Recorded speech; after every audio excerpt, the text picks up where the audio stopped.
Imagine you are a soldier. It is a hot day in Egypt in 1799. You are part of Napoleon Bonaparte's army, and your job is to rebuild an old fort. The town is called Rosetta, or Rashid as it's known locally. As you and your fellow soldiers are tearing down an ancient wall, you notice a peculiar stone slab. It is dark, heavy, and covered in strange writing. This was not just any old rock. This slab of granodiorite would turn out to be one of the most important archaeological discoveries in history. It was the Rosetta Stone, a key that would unlock the secrets of a civilization that had been silent for over 1,000 years. The man who spotted it was a French officer named Pierre-François Bouchard. He immediately understood that this stone could be something special. Why? Because it had writing on it, but not just one type of writing. It had 3 distinct scripts carved into its surface. At the very top was the beautiful picture writing of the ancient Egyptians, known as hieroglyphics.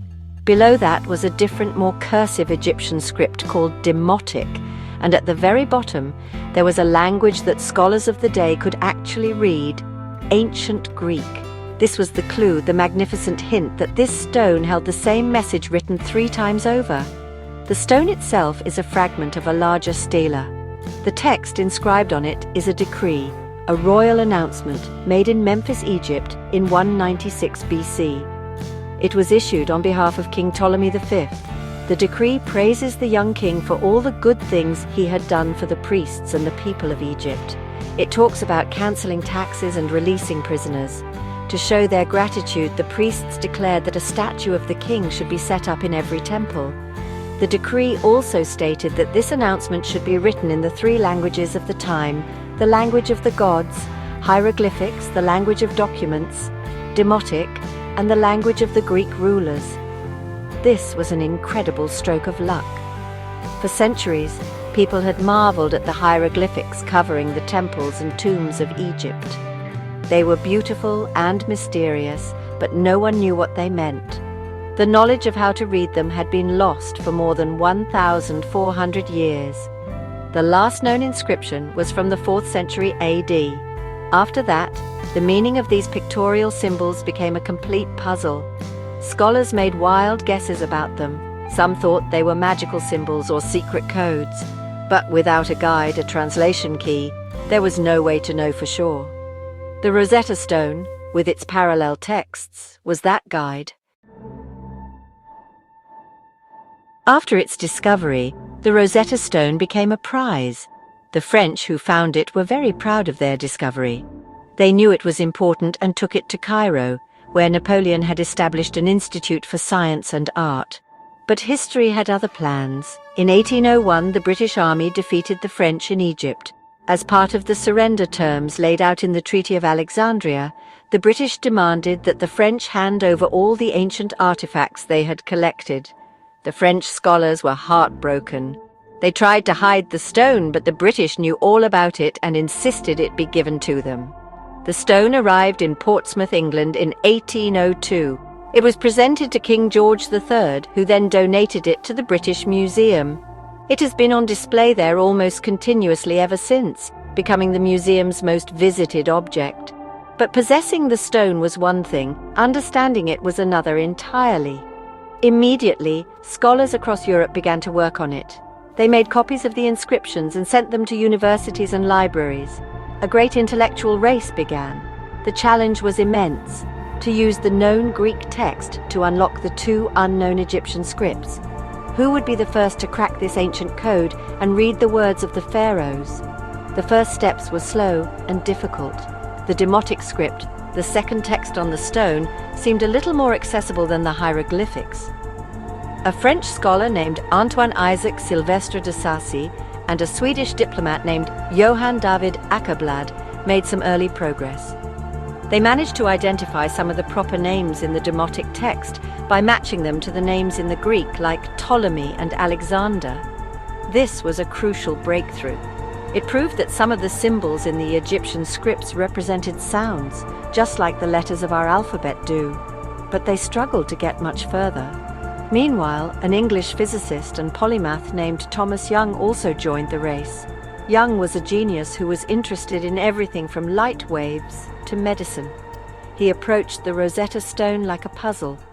He correctly figured out that the groups of hieroglyphs surrounded by an oval shape, which we call a cartouche, contained the names of royalty. He successfully identified the name Ptolemy within a cartouche. He also correctly proposed that hieroglyphics were not just symbolic pictures, but a mix of phonetic sounds and ideographic symbols. Young made huge leaps, but even he could not fully solve the mystery. The final decisive breakthrough came from a brilliant young Frenchman named Jean-François Champollion. Champollion had been obsessed with ancient Egypt since he was a boy. He learned many ancient languages, including Coptic, which is the last stage of the ancient Egyptian language. He believed correctly that Coptic was the key to understanding the sounds of the old Egyptian words. He dedicated his entire life to the single goal of deciphering hieroglyphics. He studied the work of Young and others, building upon their discoveries and correcting their mistakes. He knew the prize was within reach and worked tirelessly on the puzzle. Champollion's great Eureka moment happened in September 1822. He was studying copies of inscriptions from other Egyptian temples, not just the Rosetta Stone. He came across a cartouche with a name he did not recognize. He began to piece together the sounds. The first symbol was a circle, the sun, which he knew was Ra in Coptic. Then came two other symbols he had identified from other cartouches. Putting them together, he sounded out Rameses. Rameses! He had just read the name of one of Egypt's most famous pharaohs. He realized he had finally done it. He had cracked the code. Overcome with excitement, the story goes that Champollion ran out of his office to his brother's nearby workplace, burst in, shouted "Je tiens mon affaire, I've got it," and then promptly fainted from exhaustion. He had proven that the hieroglyphic system was a complex but understandable mix of three types of signs. Some signs represented sounds, phonetic, like our alphabet. Other signs represented whole ideas or objects, ideographic, like a picture of a house meaning house. And some signs were determinatives, which were placed at the end of a word to show what category it belonged to, like a man or a god. This complex system was why it had been so hard to decipher. Previous scholars had been stuck in a debate.